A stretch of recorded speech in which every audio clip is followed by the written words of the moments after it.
home remedies. You know, when you want to do home remedies, what do you want to take away? You know, what do you want to take with you? What do you want to carry home? What is the dream that you have that you'd like to say, okay, what am I going to take home from this weekend? I went on the internet. I had to take a stapler and staple it from both sides. That's how much is here. This is called 20 Natural Home Remedies That Work. There you go. There it is.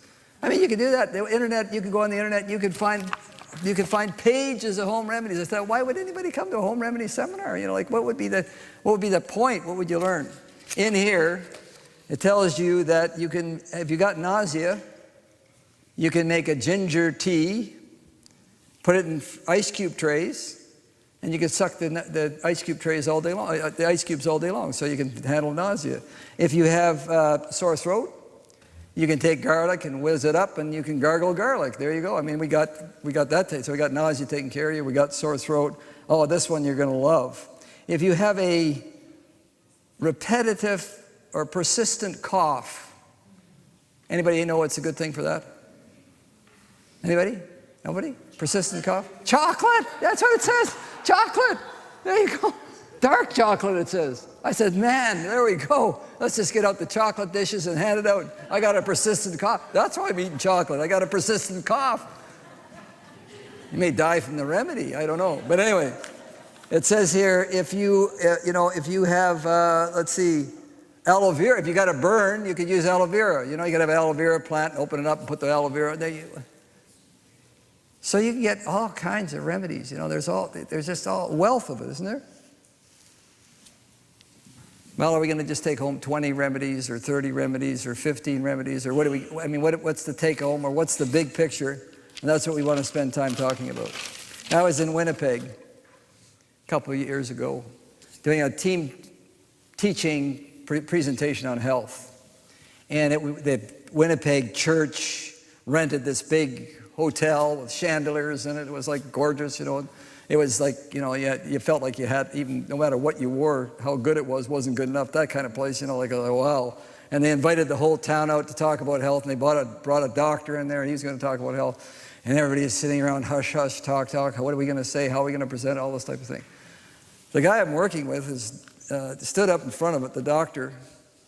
He says, if you want to live to be 100 years of age, move your house and live beside a Seventh-day Adventist. I looked at the guy. Did I hear that just come out of your mouth? He said, if you want to live to be 100 years of age, go and live beside an Adventist. Well, what do they do? What do they do? Do they take out their garbage earlier than everybody else? I mean, what do these people do? I mean, why would he say? What's he talking about? Well, he was talking about something, and there is real science to this. It's not that they take out their garbage earlier.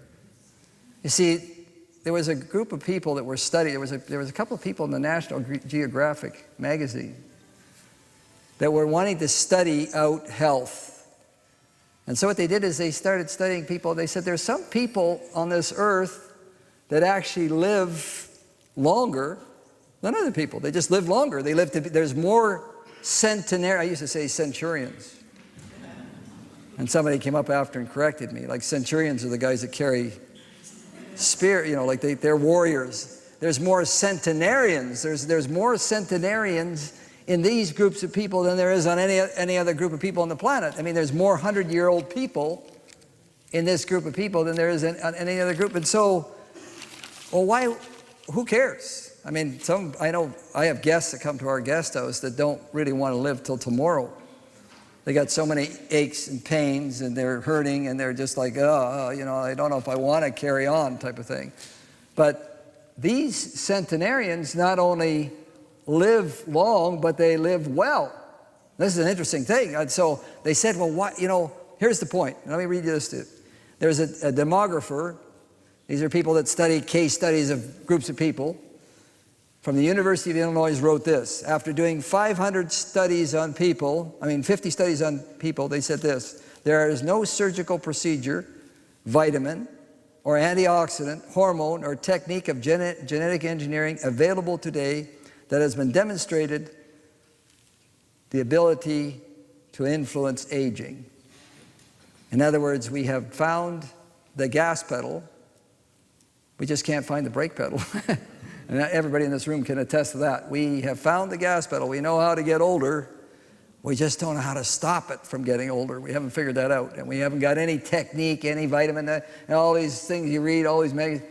So if there's a group of people that are living to be 100 years of age and they're actually doing it healthfully, we should look at them. What are they doing? What are those people doing? What kind of gimmick do they have? What's their, you know? So they went and they looked at it. There's 4 places on the earth. One of them's in Sardinia, one is in Okinawa, one is in Costa Rica. And they looked at these people and they said, what is common? They actually tested the soil. They thought maybe there's something in the soil. There's something in their garden. When they eat, maybe there's more selenium. That's it. There's more selenium in their cabbage. So that's it. They tested the soil. It wasn't it. So they looked at all their things and they found out that they had common things. They did things in common. The people in Sardinia, Okinawa, Costa Rica, they all lived in a rural area. They all had an exercise program. They all ate a plant-based diet, basically a plant-based diet. So these were common things. They were commonalities, right? And they said, well, that makes sense, you know, exercising, eating properly, those are good ideas. But this doctor told people to go not to Costa Rica, not to Okinawa, not to go to, you know, Sardinia, but he said, move beside a Seventh-day Adventist. And these people that they studied were actually in Loma Linda, California. They were living next to the second largest city in America. These people were living right alongside them, and they were living to be centenarians. They were living to be 100 years of age, and they were living healthfully to 100 years. And they said, oh, wow, like why? Well, they had, you know, when they studied them, they found out they had some of the common things. They were eating a plant-based diet, and they were exercising. One thing I left out. The people in Okinawa, Sardinia, and Costa Rica all had strong family ties. They had a tight family group, and they said, in Okinawa, if you're an older person, if we had a meeting like this, they'd take the oldest person, they'd put a chair up here, and the oldest person would be sitting in that chair, and everybody in this place would revere that person. That's what they do in Okinawa. In Sardinia, they have family gatherings. In Costa Rica, the elderly are revered. Well, what about this group of people in LA, in Los Angeles? I mean, what do? They don't take the oldest person and put them up there. They don't, in fact, they don't have any common genetic base. They're all from different tribes, different groups of people, all different ethnicities. They're all kind of melted together in this church setting. They looked at them and they said, what is it? What is it that they have? They have exercise, they have diet. And they came up with a term. I've never heard of it before, but they came up with this. They said they have a sanctuary of time.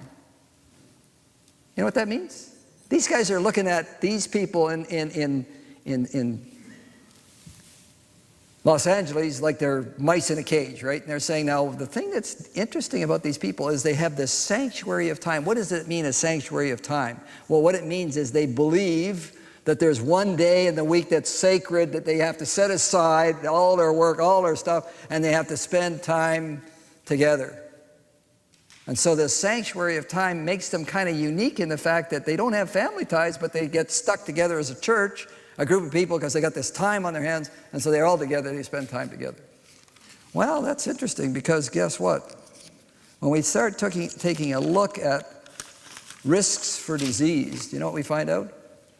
That loneliness is actually a worse risk for disease than high blood pressure, than cholesterol, high cholesterol, than a lack of exercise, and then smoking. Now, let me tell you this again. Loneliness is a worse risk factor for disease than is smoking, high cholesterol, high blood pressure, or a lack of exercise. Loneliness. The fellow who wrote the book Emotional Intelligence, his name was Coleman, he said this: add the sounds of silence to the list of emotional risks to health, and close emotional ties to the list of protective factors. Add to the list of risks for health loneliness, the sound of silence, and add to the list of, what do you say? Protective factors, having close emotional ties, having this being together. Like this is really an important thing. It's a factor, right? Well, at church, we share our marriages. We share our anniversaries. We share our successes. We share our pains and sorrows. We share our deaths. We share our births. I mean, this is the thing we do. This is what we do. This is what people. My mother, who was raised in a Methodist church, she told me, as a little girl growing up, she went to church 7 days a week. Now, this little girl was not exceptionally religious. She went to church. One night they did a little cooking thing. One night they did a little Girl Guide thing. One night they did a little Ring Around the Rosies. One night they did a singing thing. But they got as a community. They had a community. You see what I'm saying? They got together. They did this thing where they got together. They got rid of their loneliness in a big way. Like they had this unity, this getting together was really important. They did a study on bone marrow transplants, and they found out if the person with the bone marrow transplant had a good family support system, they had a 54% success in the bone marrow transplant in 2 years. If they had very little home support, very little attachment, they only had a 20% success. So actually, attachment, this lack of loneliness, this togetherness was this is an important thing. This is actually a treatment. You know, Jesus said it this way in Matthew 25, when I was sick, you did what? When I was sick, you did what? Somebody know the verse? When I was sick, you did something. What did you do? You visited me. That's all he said. He didn't say you came with a box of black chocolate. You know. He didn't say that. He said, when I was sick, you did what? You got rid of my loneliness. You came to me. You came to my house. You took interest in me. You were there when you talked to me. I've had people tell me, well, I don't know what to do. I don't know what to say. You know, your presence is everything to that person. I mean, that's important. You know what I mean? It's like, could you imagine that that's a treatment? That actually being there without even knowing what to do could actually be a treatment? Your presence? Jesus said, when I was sick, you visited me. Wow, what a thought. Well, let's go back to the blue zones. Let's go back to these centenarians and the weird ones, the guys that are in California. They're not in an isolated community somewhere way off the grid. They're actually right in the middle of, right next to the second biggest city in America, and there they are living to be. What is it they had? We might say, well, well, maybe they're like the Amish. Like the founding fathers of our church were mostly raised on a farm. They were farmers. You go back and read the history of the church, started in the early 1800s, and these people were farmers. They were riding around horses and buggies, and maybe they were smart enough to say, okay, from now on, we're going to tell all our kids that you got to be like us. You got to exercise regularly like a farmer, and you got to eat like a farmer, and you got, maybe that's how we got there. I mean, how did these people learn this stuff? Where did they get it from? Well, it just so happens that if you went back to the 1800s, you'd find out that the germ theory, Robert Koch and Louis Pasteur had only been wrestling with the germ theory in the 1850s. They were only starting to present the fact that you actually caught a disease. It was like, before that, we were really, kind of a mystery why people got sick. Now we got the germ theory. Semmelweis, those of you who know the story, there was a fellow in 1847 in Vienna who was pleading with doctors to wash their hands before they left the autopsy and went to the birth of the baby. He's trying to wash your hands. You're carrying the germs from the dead body to the baby. So the 1800s was really not, our church was born in the 1800s. I mean, we had a lot to learn. In fact, as the medicine of that day included bloodletting, vomiting, purging, blistering, expectorating. They used drugs like mercury, arsenic, strychnine, opium, quinine. I mean, it was, I got to tell you this story. Some of you may know this story, but there was George Washington, the fellow who was one of the signers of the Declaration of Independence. He got a cold. And he got a sore throat. We would call it today laryngitis, but he got a hoarse, sore throat. He got a cold. He was getting fevers and sweats and chills, and he was sick. And so they called in a local bleeder, and they bled off. I think it was the first time 13 ounces of blood. We're going to save his life, right? And the next day, they looked at him and they said, "Oh, he's not over it yet." And so they took out another 2 bleedings. Again, the doctor came, took out 2 more bleedings off of him, and then they started doing the purging. I got a whole list of stuff here. They gave him calomel to purge him. They gave him an enema. They gave him tartar emetic to make him vomit. They put blisters on both legs using, mustard. Then they took more blood out of him. By the time they were done, they figured when they added up all the blood, they had removed half of his blood. They had made him throw up. They'd given him an enema. They'd given him blisters on his legs, and finally he died. He died from a sore throat. I mean, basically, are you with me? I mean, this is where our church was born. This is the era when this church was born. It was born in that time period. When you look at it, he may have died of the cure, right? I want you to just think for a second. Just think with me for a second. I want you just to get a picture.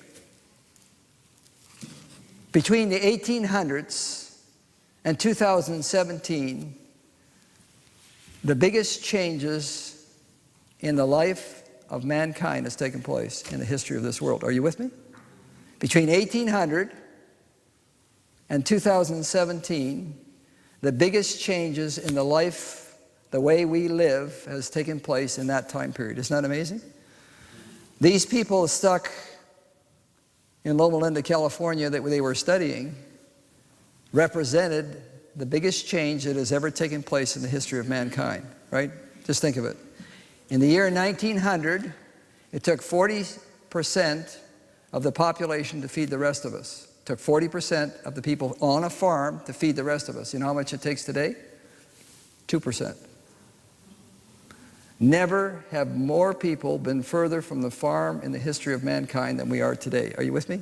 Never have more people been further from the farm than we are today.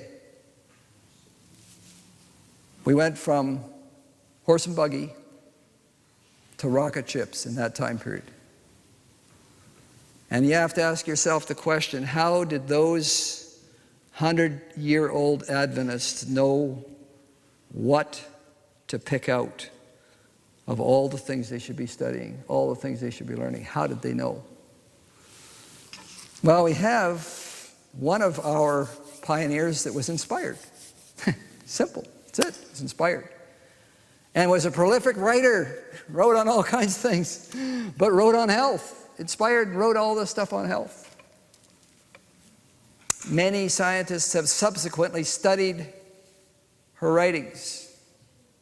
One of them was a guy called Clive McKay. I liked him because he was a nutritionist from Cornell University. By the way, those of you who know the history will know that Clive McKay was the one that taught Colin T. Campbell. All right, so Clive McKay was his teacher, taught Colin T. Campbell, who wrote the China Study. And Clive McKay, he read all of the writings of this inspired writer. And he summarized it this way, very simple. He said, the interesting thing about this lady is she didn't say anything new. Well, that's great. So everything that she had said had already been said before, basically, or most of it. But what he said was the most interesting thing about it is she never said anything wrong. I mean, wouldn't that be interesting? Wouldn't you like to know I had a nutritionist that came to me from one of Canada's leading nutritionists, came to Silver Hills, and you know what she wanted to do? She didn't want to look at what we were doing. She wanted to look at what we were doing to our kids, because our kids were being raised in a special diet. And she says, I want to see how your kids are turning. I'm not interested in what your guests are turning. I'm not even interested in, that earned break guy. I'm not even interested in him. I'm more interested in the kids you're raising. What are they going to turn out like because you're feeding them a specific diet? So I asked her, I said, well, it's interesting because when you read a study on nutrition, sometimes they're funded. This great big, powerful, like the sugar company is funding this thing, or, the oil seed company is funding this thing, or, and I said to her, how do you sort out fact from fiction? And she said to me, well, it's really hard because when somebody funds the study, it tends to skew the results. And I kind of go, oh, how did we find out that sugar was so good for you? Like, how did we get up with that? At the end of the great big study, they finally said, yeah, sugar's not that bad for you. And we probably should be consuming more of that dark chocolate. We should be, you know what I mean? And she asked me then, how do you sort out fact from fiction?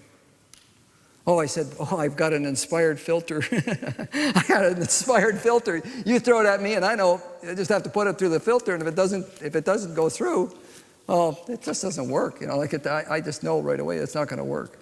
Eventually it's not going to work. Well, so when people get sick, what's the main thing they want to do? When somebody comes to you, they're sick. Oh, I'm not feeling well. I got a migraine headache. You came here. I heard you went up to that Hope thing, and they give you a home remedy, so I got a migraine headache. What are you going to do? What did you learn, right? This is what that lady wrote. The chief anxiety is to rid themselves of pain and inconvenience. I want to get rid of the headache at any cost. I just got to get rid of the headache. All right. So I had a gentleman that comes to the guest house. This fellow is a pastor, not from an Adventist church, from another church. He's got migraine headaches. He's got them all the time. He gets driving him nuts. Well, I know what to do. I get him on the massage table. I got a massage table. I can work on his neck and these muscles right here. I had a mother that had migraine headaches, and I found out these muscles, what they call the insertions, where the muscles insert into the back of the skull. If you relax those muscles and work them, the blood flow will start to pick up, and the migraine will be a lot less if you catch it quick enough. If you wait till they get nauseated, you can work the neck for a long time and you won't get it. But if you get it early, you can relax those muscles and the person will, that headache can relieve. Oh, wow, it's starting, it's doing great. So I'm working on this fellow, and I said, I got a chance now to chat with him, right? He's on the massage table. I get to talk to him. I said, so, how do you like to go? How do you sleep? Oh, he says, I sleep like a bear. I says, what do you mean you sleep like a bear? Well, he says, you know how a bear does before he hibernates? He goes and he just stuffs the stomach right full. He says, I just eat the biggest meal I could possibly eat, and I go and crawl into bed. I looked at him. I went like, what? How do you wake up in the morning? Well, the sheets are wrapped around my head, and everything's all over the place, and it's like a big disaster, like he didn't sleep comfortably, he didn't sleep quietly, he was I can massage. How many neck massages am I going to have to give this man if he's going to continue that lifestyle? Are you with me? If we learn home remedies, we also got to have the other part, like the foundation has got to be there as well. If I just work on his neck, I'm going to be working on his neck for a long time. As long as he's filling up that boiler and rolling around in bed all night and waking up with a migraine every day, I'm going to have to say, wait a minute, I'm going to have to start. I don't want to work that hard. How about you? I don't really want to work that hard. I want to work, but I want to work smart. I don't want to work like that. Okay, well, when attacked by disease, many will not take the trouble to search out the cause. Hey, when attacked by disease, many will not do what? Why? How come I keep getting these headaches? Why is this just a genetic written on my cell? This is what I have to have. I'm stuck. In the early days of Silver Hills, we tried a number of things. One of the things we did, and this is a mixed group. I'll bring it up, but we did colonics. These are not enemas. These are super enemas, right? These are the big boys, the big daddies. Like that 5-gallon pail of water. You really flush this person's bowel out. You're doing a colonic, right? And so here I am. I thought, well, you got to clean this thing up. Get this person functioning. We got to do a colonic. So here I am. Oh, we're set up for business. It's a rough business, I got to tell you. It's not something you want to put on your resume. It's not something you want to sign up for. It's not something that you. This is not a life path that you may choose. That's right. Anyway, so I got people that come from Kelowna. It's close by. The guy walks in. He says, "Oh boy, do I ever need a colonic?" Oh yeah, why? What's that? I've been eating cheese pizza for the last 2 weeks. I need a colonic. Come on, clean me out. I want to go back and eat cheese pizza. I feel like I'm working on the back end of things, right? I think I should get in front of this problem. I should get up front and stop the pizza. Stop the delivery guy quick. I don't want to keep doing this. I don't want this as a lifestyle, right? Are you with me? If I don't help that person, by the way, we took away the colonic machine and the whole thing, got that out of there, and we went into really teaching people lifestyle, right? I'd rather teach them how to get a foundation than keep on picking up all the pieces all the time. Are you with me? Try to keep on picking up the broken pieces. Many break down in health through ignorance, but I want you to hear this now. But many more break down because they know better. Now, I'm not talking about people out there now. I'm talking about you and me, okay? I want to read this to you again. Many break down in health through ignorance. They just don't know. But many more break down because they know better, but they are not making their knowledge the guide of life. I've had so many people tell me, I know I should. Oh, okay. So how do we get that from there to there? How do we get you into the thing you know you should be doing? I know I should. That they'll tell me. I've had people tell me that over and over again. I know I should. This is what she wrote. If sick and suffering will do only as well as they know. Wow. Isn't that something? If they only did as well as they knew already. In regard to living out the principles of health reform perseveringly, they will in 9 cases out of 10 be removed from their ailment. Isn't that amazing? Wow, okay. So, this author went on to say, pure air, sunlight, abstemiousness, rest, exercise, proper diet, the use of water, trust in divine power, these are the true remedies. See, so we're going to do all kinds of things. Tomorrow we're going to have some fun. You guys are going to get involved. You're going to be doing you yourselves are going to be doing it. We're going to be doing some home remedies.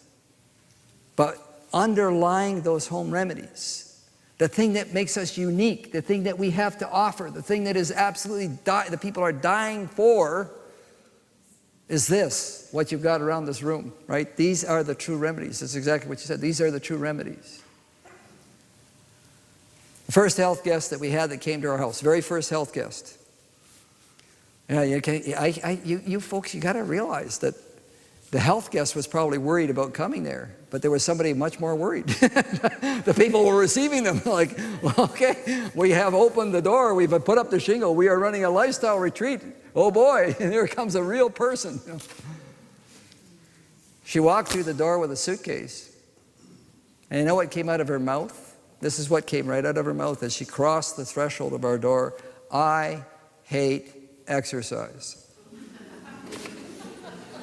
It's the words that came out of her mouth. I hate exercise. 4 months later, I had another lady come across the same threshold.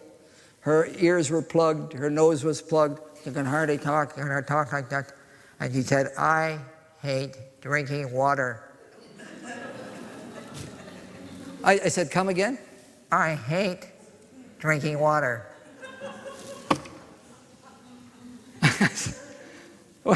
I know what the true remedies are, right? What is one of them? One is what? Water. There it is. One of them is water. I hate drinking water. I know where to start, don't I? I don't have to have it. I know where to begin with this person. I can say, oh, well, we got to do this. We got to flush this, flush that. Get out the colonic, get out the cleavable. No, I got to get this person drinking water. Foundation. There's so much. I can give you an internet full of home remedies with no foundation. Honest. No foundation. Do this, do that. Eat dark chocolate. That'll get rid of persistent cough. Why do they have the persistent cough? Oh, you're smoking. Oh, that would kind of lead me to say that smoking and dark chocolate are kind of married. They're like, that's what if you smoke, you should eat dark chocolate. Is that right? Are you with me? I mean, this is the thinking. I mean, believe me, we have people come in and decorate the top of their dressers with this stuff. And they say, I hate exercise. And I'm going like, how am I going to help you with this stuff? If I don't get you circulating, right? If I don't get this, I don't start with the foundation. If I don't begin, you guys got a foundation. You got something to work from. Okay. 85% of the health care dollars in Canada are spent on 4 health problems. You know what they are? Does anybody know what they are? 4 health problems consume 85% of our health care dollars.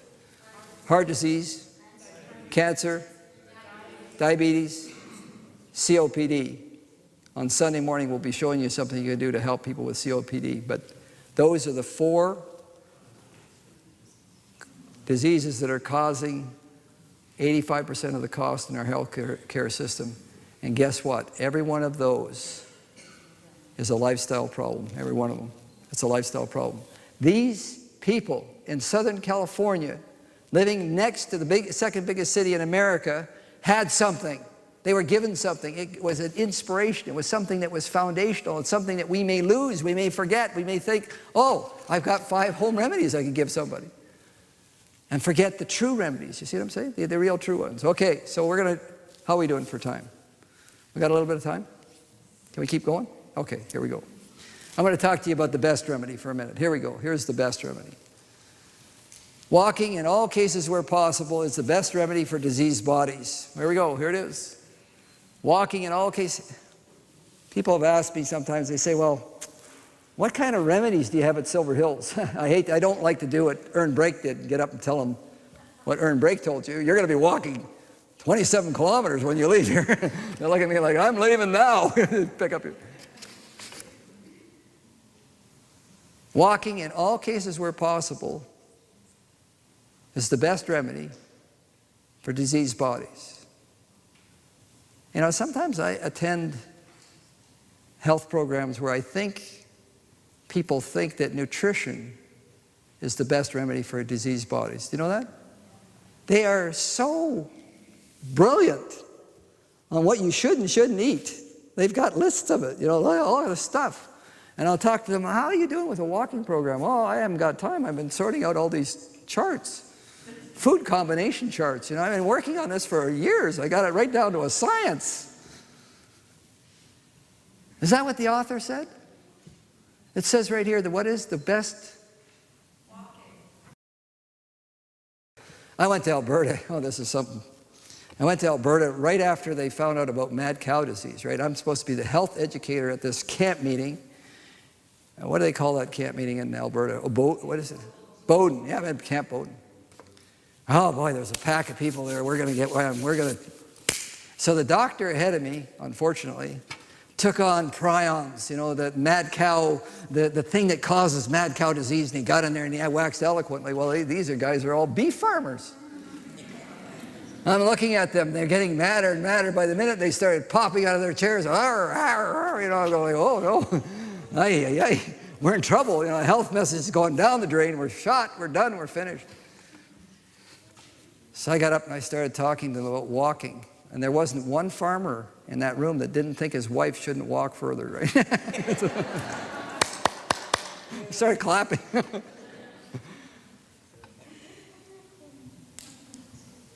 Isn't that important though? Foundational.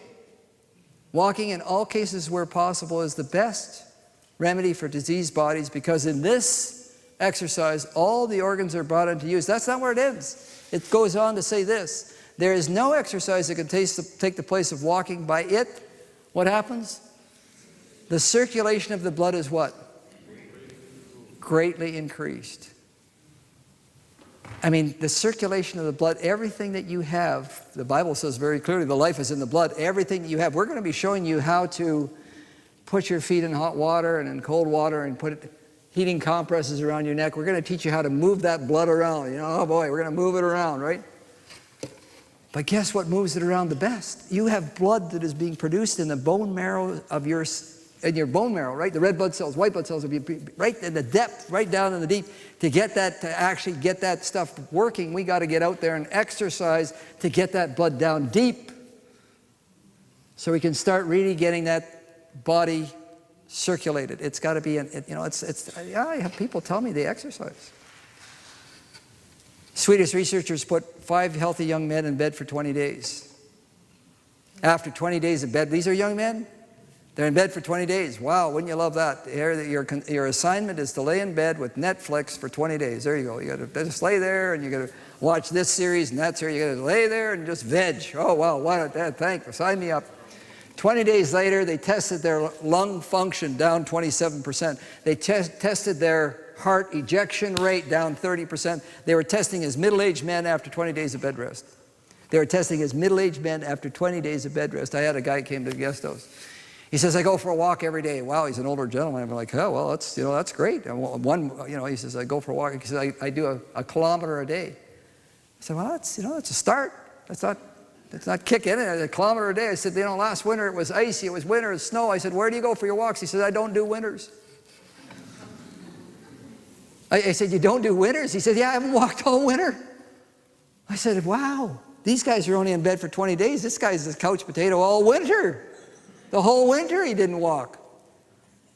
Wow, I wonder what his ejection rate is and his heart is like, Wonder why he's coming to the guest house, because by it, the circulation has greatly improved. The number one illness in Canada, we got all kinds of names for it. Here it is right here. What is it? What does it say?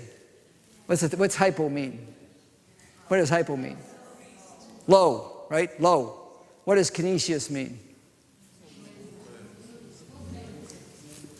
The study of movement, kinesiology, the study of movement. Low motion, the number one ailment in Canada is inactivity. We have gone from being an agricultural society when that writer started to write, when most of us were exercising every day as our way of life just to stay alive, and God knew that this group of people were going to be moved into a situation where they would have none of that, no attachment to it, have no knowledge of it, would have no background in it, would not know anything about it. They needed to have inspiration to protect them.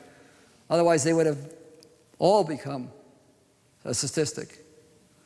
And so ahead of time, with great wisdom and the love of only a creator God, he designed a program that took what was essential from that and plugged it into all of us. Isn't that something? Doesn't it make you want to love him? Hypokinesis is the number one ailment in Canada. Here's some of the symptoms of hypokinesis. High blood pressure, back pain, stress, overweight, poor circulation, low energy. If you got no energy, what do? What's your favorite thing to do if you got no energy? Help me out. Go take a sleep, right? Take a nap. Put up the easy boy, crank back, go to sleep. There you go. After you sleep, what do you want to do? Eat. Of course, you want to eat. And after you sleep, there goes the easy boy again. Bang. I got to have a nap, right? I just ate. Got to have a nap. Oh, now I had a nap. I got to eat again. I just woke up. I'm hungry. Oh, man. And I got to have a sleep, and I got to eat. What's missing? I want to give you this point to help you understand this. Only 5% of your energy comes from your food. 95% of your energy comes from your food when it is combined with oxygen, and that 90% of that takes place in your muscle tissue. Okay, let me give you that. A lot of statistics. Let's go back and say it slowly. Only 5% of your energy comes from your food. 95% of the energy that's in your food is released when it is combined with oxygen, and 90% of that takes place in your muscle tissue. If you're not exercising, you have no energy. I guarantee you can't have energy if you're not exercising, because that is how energy is formed. It's as your muscles combine, pump the oxygen into the cells, and combine that with the food, it releases ATP, adenosine triphosphate, which is then the energy of the body. That's what keeps you going. That's what keeps you alive. If you're not exercising, you have a proclivity for two things. You know what it is? You have a proclivity for two things: fat and sugar. Your body's smart enough to know that if I've got no energy, then I need to get some fast energy, and I got to get two things: either fat, which is high in energy, or sugar, which is quick in energy. Now, how many people eat fat and sugar? You actually sit down with a bowl of fat. Now, how many, let's say that again, how many sit down with a sugar bowl and just, you don't do that. Now, I'm going to ask you for another show of hands. How many of you eat chocolate? Oh, there we go. Yeah, it's got both of them, fat and sugar, Somebody was smart enough to put the two together and say, okay, let's sell it to you, make it taste good, right? If you are not exercising. The word is proclivity. What does proclivity mean? Help me out. What does that mean? You have a proclivity. You have a... oh, man, this guy's got words. Come on, let's go. Propensity. Okay, give me another one. Okay. No. You got what? Bent. Yeah, bent. Yeah, like that. You're bent. Yeah. I'm leaning towards the chocolate. You know. You have an appetite. You got a proclivity. You got an appetite for something that's going to feed that, get you energy quickly, and one of them is chocolate. Okay, so I got a lady phones me up. Phil, can you help me? I've never met her before. I said, what's the problem? She says, I'm addicted to chocolate. Now, I asked myself immediately, what went through my mind is, how would you know that fact? I mean, do you pick up like a lady's McLean's, I know what do they call it? Chatelaine. You pick up the Chatelaine magazine, they have a questionnaire. You answer these 20 questions and it tells you at the bottom, if you answered 19 of these with a yes, you are now addicted to chocolate. Now you know. You see, is that how do you find these things out? Do you go to your doctor looks in your eyes and says, oh, I think you're addicted to chocolate. I mean, how do you find it? So I asked her, I said, how did you figure that out? How did you know that? I'm interested. She said, you know what? I got so fed up with my chocolate, I collected it all in a paper bag, put all my chocolate in paper, and I took it to my daughter, a couple blocks down the road, and I gave it a whole bag full, under the bed, on the top shelf, in the freezer, in the cupboard, all those stashes, right? She got it all together in one big bag, took it down there, handed it in, turned it in. She told her daughter, under no circumstances, if I come pleading with you, begging, give me any chocolate. This is it. This is the end. I've got to kiss the bag goodbye. It's not having it ever again. It's done. 3 days later, she's down at her daughter's house. She knocks on the door. I want a piece of chocolate. No chocolate, Mom. You made me promise. No chocolate. Please, can I have a piece of chocolate? No, Mom, you can't. You made me promise. She said, I hit her. I said, that qualifies. You are addicted. I got it. When you start slugging your daughter for a piece of chocolate, you know that it's time to admit I'm addicted. So again, she says plaintively on the telephone, she says, can you help me? My first question is, how big are you? I'm not that big, right? I mean, if she's slugging her daughter, who knows? Okay, let me say this again, very importantly for everyone in this room to understand. If you are not exercising regularly, and I'm not talking about walking from the fridge to the table. See, I'm talking about regular exercise. If you're not exercising regularly, you have a proclivity for refined carbohydrates and fat. And I have numerous people that come to me and say to me, I am a carb addict. I don't know what's wrong with me. There's something wrong with me. You know what my first question is? Are you on a regular exercise program? And I have never had somebody tell me both are together. I'm a carbohydrate addict and I exercise regularly. I've never had those two together. In all cases where possible, walking is the best remedy for diseased bodies. If I can get that person into a walking program, I can help them. We're going to go back now one more. Poor circulation. How do you know if a person has poor circulation? Cold hands and feet. What does that tell you? What does cold hands and feet tell you? Okay, well, all right. All right, I'm gonna throw out a question to you. How many quarts of blood do you have? Well, let's ask it another way. How many liters? Because we don't have quarts anymore. They threw them away. We don't have quarts of blood anymore. We have liters of blood. How many liters of blood do you have? Okay, I got three. I got three going once. I got three going twice. I got six. Six is going six. How many go? I got an eight. No, come on. Help me out. We got 6 liters. Thank you. We got about, how many liters of oil do you have in your car? Everybody knows that. I just don't know how much blood I have. It's good to know if you're one of those blood donors, you want to keep that track of that, right? You don't want to end up like Washington, like George Washington. All right. So we have 6 liters of blood, all right? Now this is going to help us for tomorrow.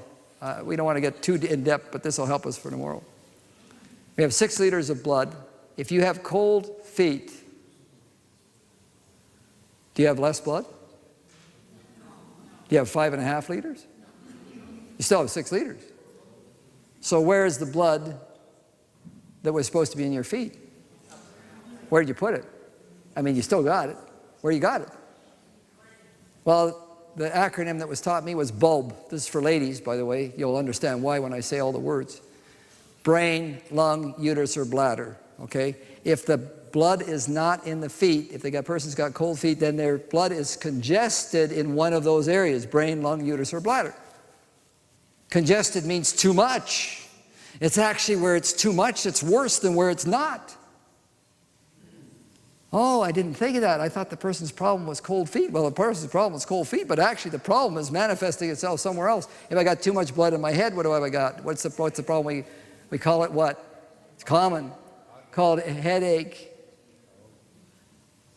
If you got too much blood in the head, the Mount Sinai Hospital in Upper State, New York said 95% of all headaches are circulatory problems. Isn't that amazing? 95% of all headaches are circulatory problems. Oh, my head is aching. No, it's your circulation that's aching. We take the person's feet and we put them in hot water. And they say, oh, it feels so much better. Are you with me? Because we did what? We draw the blood away from the places it's congested. We go to a upper respiratory, lungs. Upper respiratory person's got congestion in their lungs. If they got too much blood, they get what we call upper respiratory congestion. They got it in the uterus, they've got constant female health problems, right? If they've got it in the bladder, they get reoccurring bladder infections. I'll ask this question. Ladies, you can share it amongst yourselves. If a person has a reoccurring bladder infection, ask them this one question: are your feet cold? Oh, they're like ice. I can never get them warm. Well, what am I going to have to do though? I'm going to have to get the feet warm to reduce the congested circulation. Are you with me? I got a treatment for that. Let's see. Cranberry juice. So the person's got ice cold feet, runs around the house with no socks on, runs out and puts the garbage out in bare feet, and they're always got cold feet all the time, getting reoccurring bladder infections. I got cranberry juice. Wait a minute. This person's got cold feet. Are you with me? This is foundational. This is the walking in all cases where possible. The exercise is foundational. You get how important it is to understand that the two go together. All right. I'm going to try something here. I want to go back. So here's what it says. Inactivity is a what? Fruitful cause of what? Help me out. Inactivity is a fruitful cause of what? Disease. Inactivity is a fruitful cause of disease. So I'm going to learn how to do all kinds of home remedies and not teach a person to get out and start walking. Are you with me? See the point? Inactivity is a fruitful cause of disease because exercise does something. It quickens and equalizes the circulation of the blood. The foundation principle that we're trying to, the things that we're going to be studying on home remedies are based on circulation, a lot of them. Foundation principle is getting that circulation going, and the big engine for that is exercise. That's the thing that helps to make that happen. That's what really makes it work. All right? All right. We think that it's all about your body, right? So this fellow was running a high school in Napierville, Illinois. And he didn't have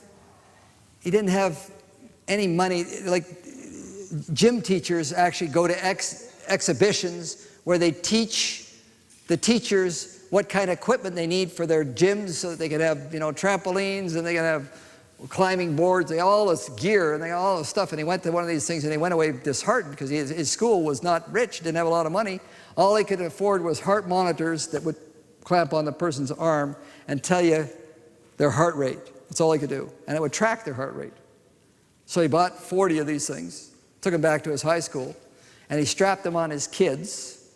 And he told his kids, every one of his kids in his class, that if they got their heart rate into its target rate for 30 minutes, 4 times a week, they got an A. That's it. That's all they had to do. I don't care how you do it. You can play volleyball, basketball, you can run around the gym, you can walk around, that's all they have to do. So he has 2 girls sauntering around the gym. And he's pretty upset. Like, man, you kidding me? After all this, all I'm asking you to do is just get your heart rate up into its target rate, keep it there for 30, 40 minutes, 4 times a week. That's it.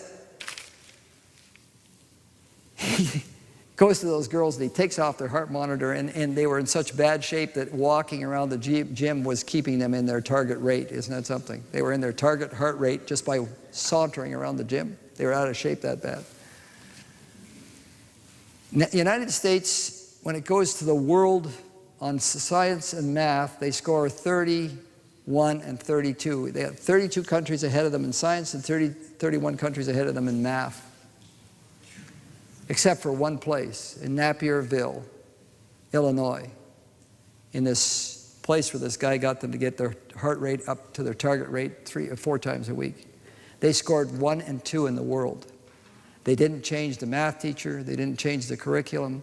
They didn't change. The only thing they changed was exercise. The book is called Spark. You can look it up. If you look up Spark, you're going to get a lot of stuff, believe me, that you don't want. But if you get Spark and Napierville, N-A-P-E-R-V-I-L-L-E, if you look up Spark and Napierville together, you're going to get the book Spark.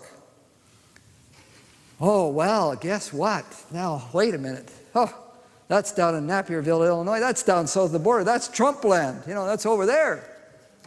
Well, guess what? It's a high school in Winnipeg, a First Nations high school in Winnipeg, heard about it and did it. These guys were having a terrible time getting their kids to come to school, let alone get a grade.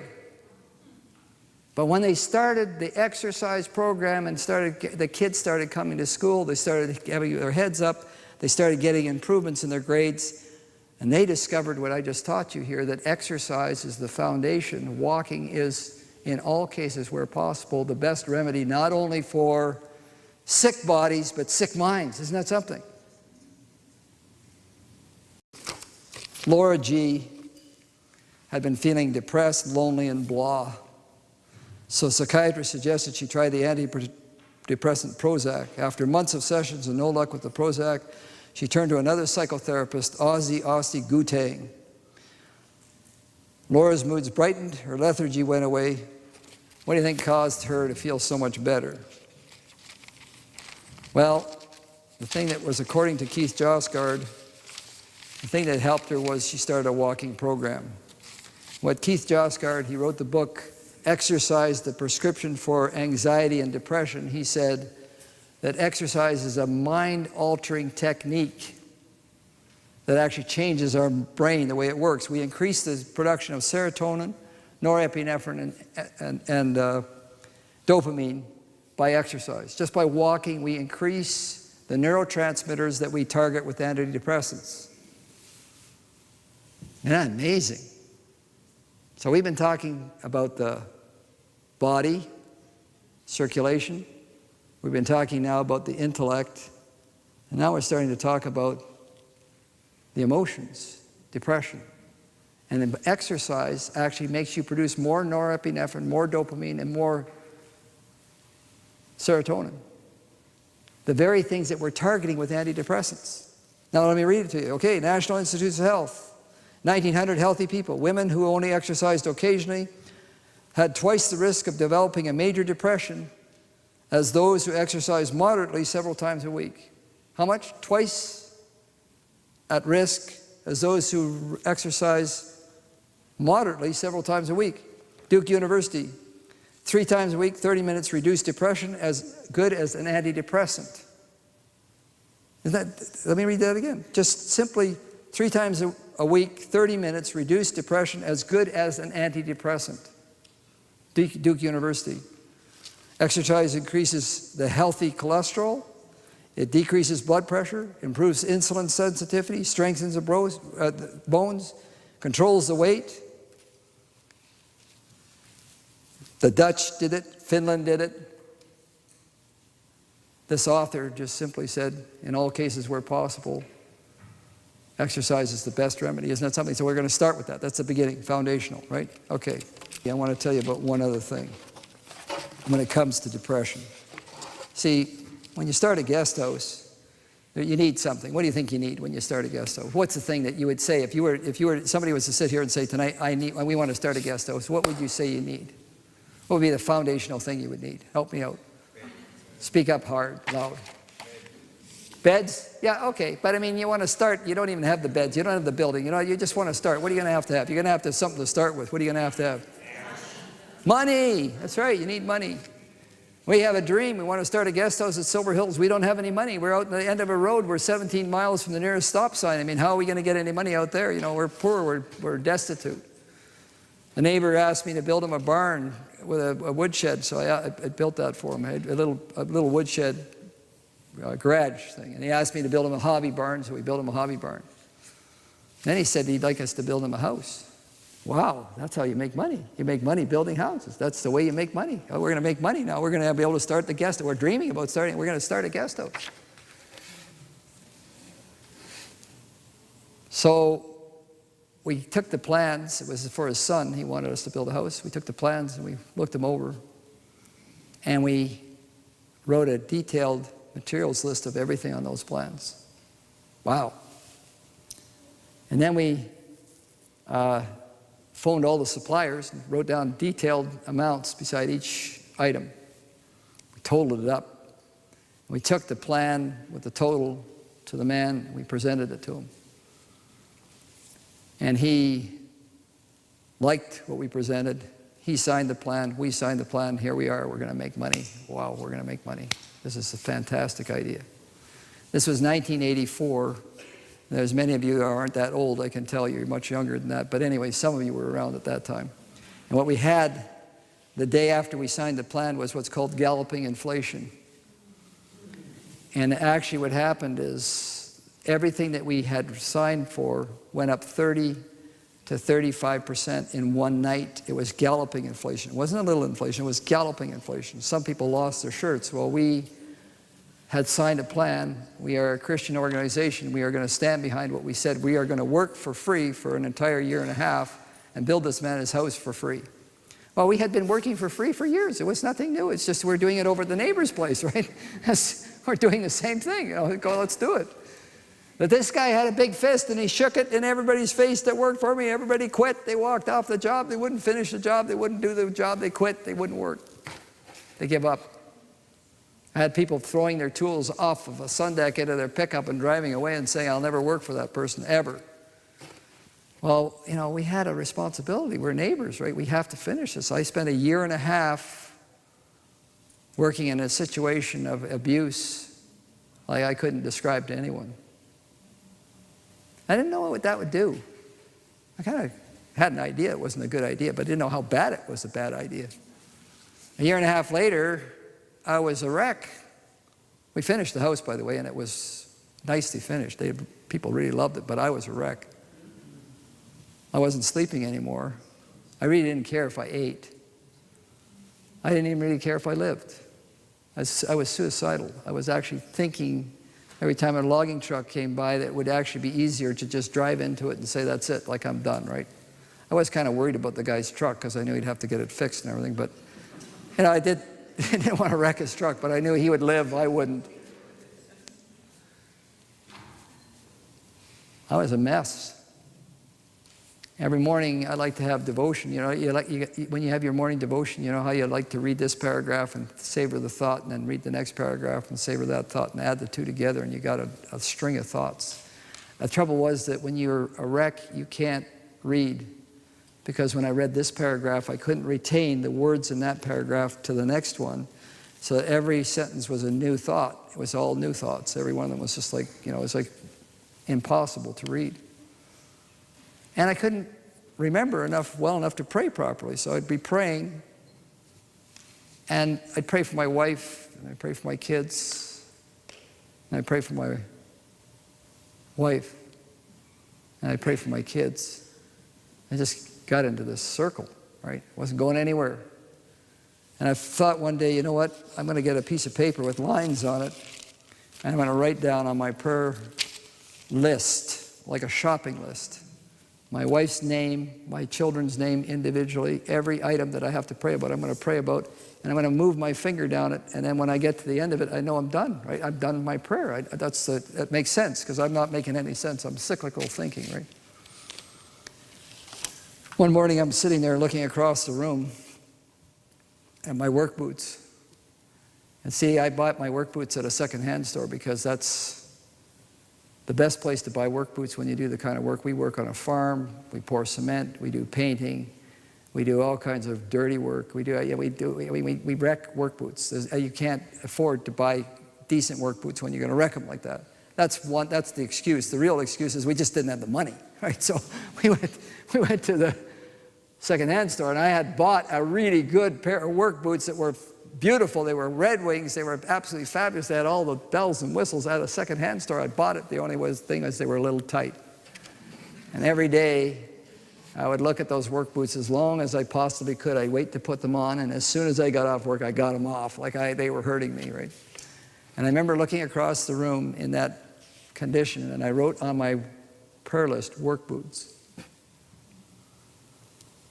Well, okay, I'm praying my list, right? I'm getting through it. At least I've got that organized.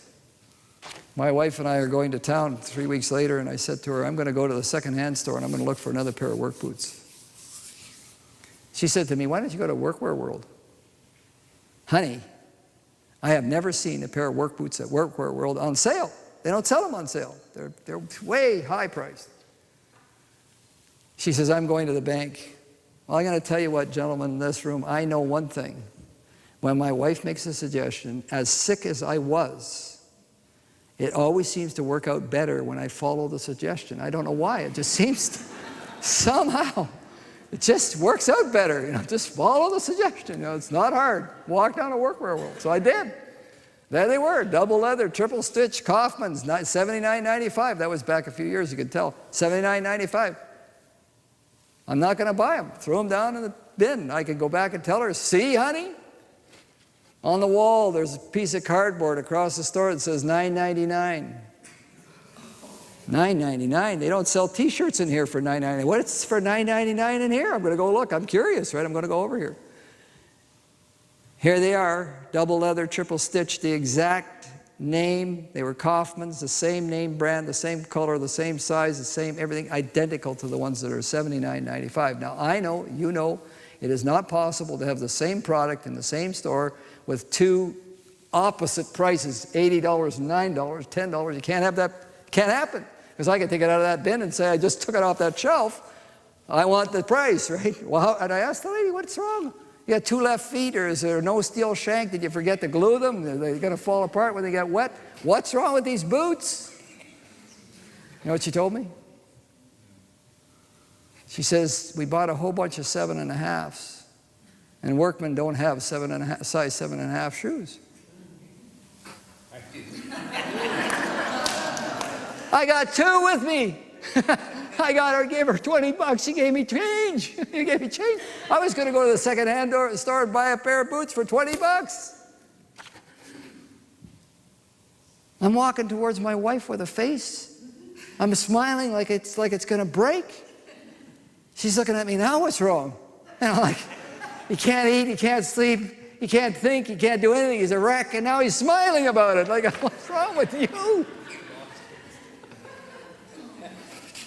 You know, I'm so happy.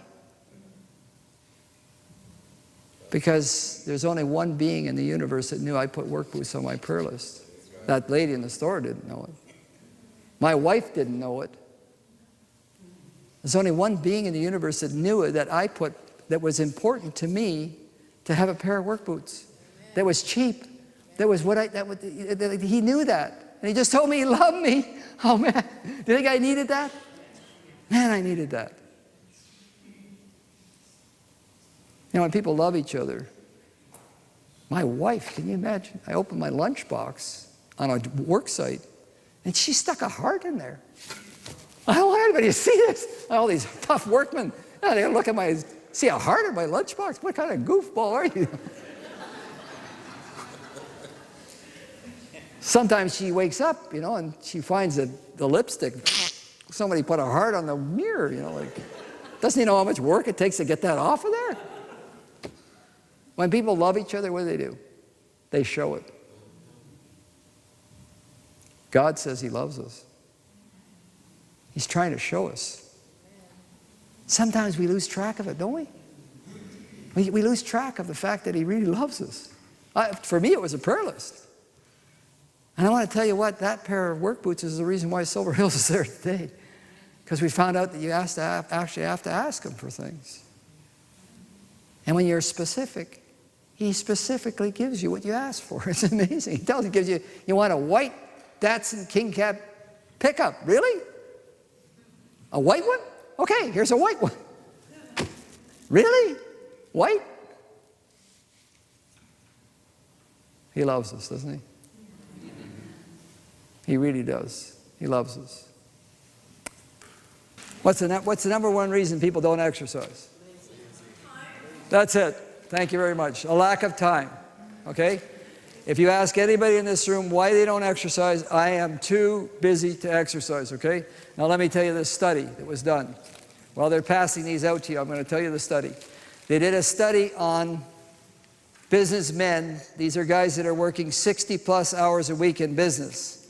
Their wives have already got the divorce papers signed. They're waiting to serve their husbands. They're never home. They never see them. They convinced these guys to do a half an hour 3 times a week of exercise. Three times a week, 40 minutes of walking. They went back to them in 3 months or 6 months. I can't remember the statistics, but they went back to them after months. And they asked the men, are you worse off for the walking or better off? And you know what they said? They said this: I get more done in less time. I have better people skills. I have better control of my temper, okay? I digest my food better. I feel better. I sleep better. It was not costing them time. That's a fake argument. If you start using that argument to yourself, look at yourself in the mirror in the morning and say, no, it's not a loss of time. If you exercise, you gain everything that you put into it. Every bit you put into it, you'll gain back, okay? Now, the second reason that people don't exercise is because of their knee. And that's what you've got in your hand here, okay? The number one problem that the joint that gets hurt on the body is the knee. The knee is a joint that moves 4 ways. It moves forward. It actually is able to hyperextend backward, goes from side to side. It's the most flexible joint in the body, and it's the one that is damaged easiest. And we play football, and we play soccer, and we play hockey, and we play all these things, and we damage our knee, all right? So the person will come to me and they'll say, oh, I want to walk, but I can't because my knee is killing me. All right. You have in your hand the thing that they need, okay? So here's what this is called: a heating compress, all right? I'm going to show you how to apply it. What you do, you can leave yours in the bag because you're going to take it out of the bag tonight. Everyone in this room is going to put this on tonight. You're going to have fun with this all night, okay? Here we go. So you have a piece of cotton cloth. There it is. You dip that in cold water. Wring it out so it doesn't drip. So get it so that it's wet. Wring it out of cold water. Then you take it, you're going to wrap it. First of all, you've done everything that you're supposed to do before you go to sleep tonight. All right? So you're sitting on the edge of your bed. You've covered the canary cage. You've put out the cat. You know, you've done everything that you're supposed to do before you go to bed, right? Okay, here we go. Done. All right, now, you're sitting on the edge of your bed. You've even gone to the bathroom, right? You've done that too. You don't want you walking around with this on. All right, so here you go. I don't know if I should roll my legs up, but I will. Okay, here we go. Oh, it's a long ways up. There we go. All right, this is cold water, right? So then you take and you wrap it around your knee like this, cold and wet. All right, here we go. Right around that knee. It's a little difficult to get it up high enough with the pants in the way, but anyway, there we go. Wrap it right around, cold and wet. Oh boy, that's cold. All right, now, next the wool. You want to cover the margins of the cotton, all right? So I'm covering the margins. The reason why do you think I want to cover the margins of the cotton? Whoops, got to do it a little better than that. There we go. All right, why do I want to cover all the cotton? Any of the cold, wet cotton that sticks out from underneath the wool is going to do what? It's going to evaporate and stay cold. The evaporation will cause the chilling. I don't want any chilling. I want this to be called a, what kind of a compress? A heating compress, okay? Now I'm going to wrap it with a tensor bandage. Now there's two ways to wrap with a tensor bandage. Those of you who know, you can go like this, right? If you do that, guess what's going to happen? In the morning your foot's going to be gone to sleep or swollen, right? So you just want to give it some tension, enough to hold it in place, but not enough to make it tight, okay? So you wrap around that wool like this, all the way around with the tensor bandage. All right, here we go. And then you put your clips on. Now, because you've done everything, all you have to do now is what? Swing your leg around, go to bed.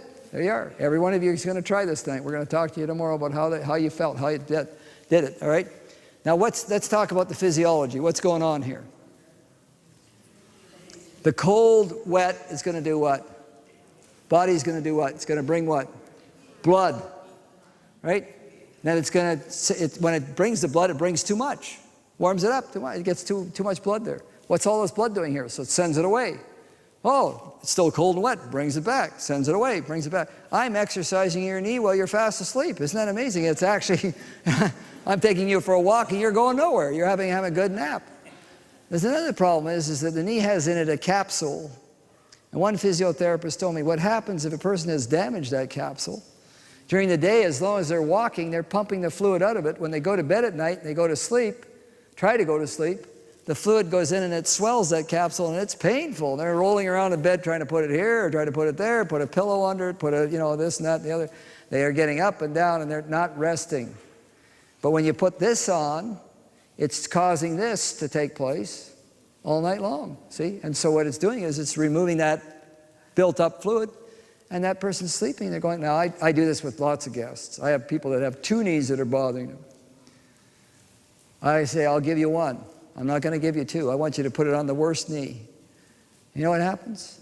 Within a week, they're back for another one. They say, I got to have it on the other one. I'm waiting for that. I want them to come and tell me what they needed. Now, I have had people that have had 30 years of a sore knee. And the next morning, they came back to me and they said, it didn't work. I said, what? They said, I put it on last night. It didn't work. I still got a sore knee. They have 30 years of a sore knee, and one night, they're going to put this on. Boom! It's going to... If you have a sore knee, within a week, you'll know it's helping you.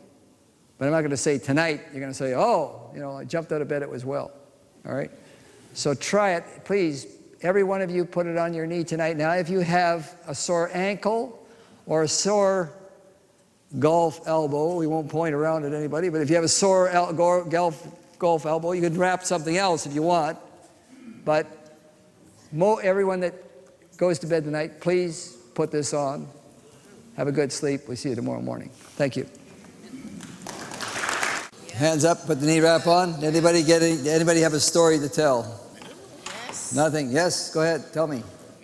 But I did get it on, and I did have a problem with my knee yesterday.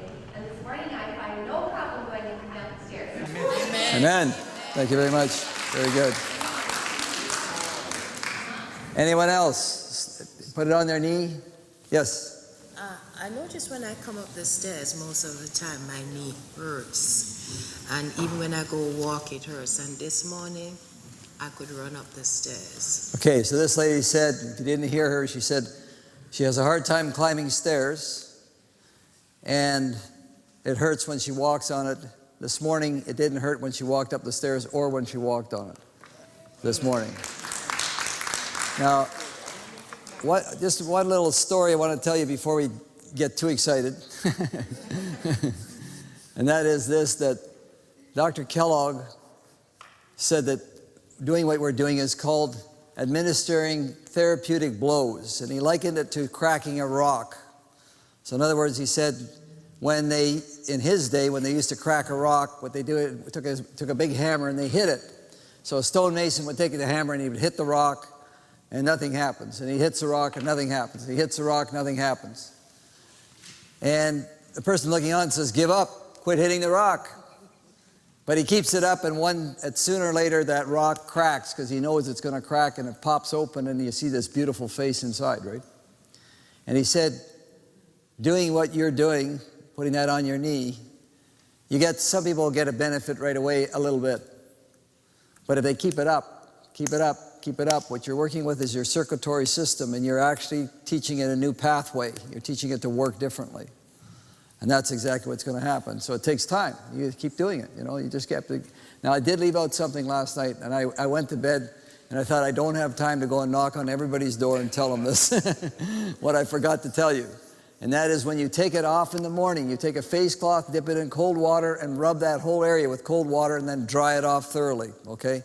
So the way you finish the heating compress is you take the heating wrap off. It might have fallen off in the night. Some people were rolling around at night and it fell off. That's fine. You take it and you rub it with cold water and then dry it off thoroughly. Okay, that's the way you end it. All right, so that's the thing that I failed to give you last night when we left.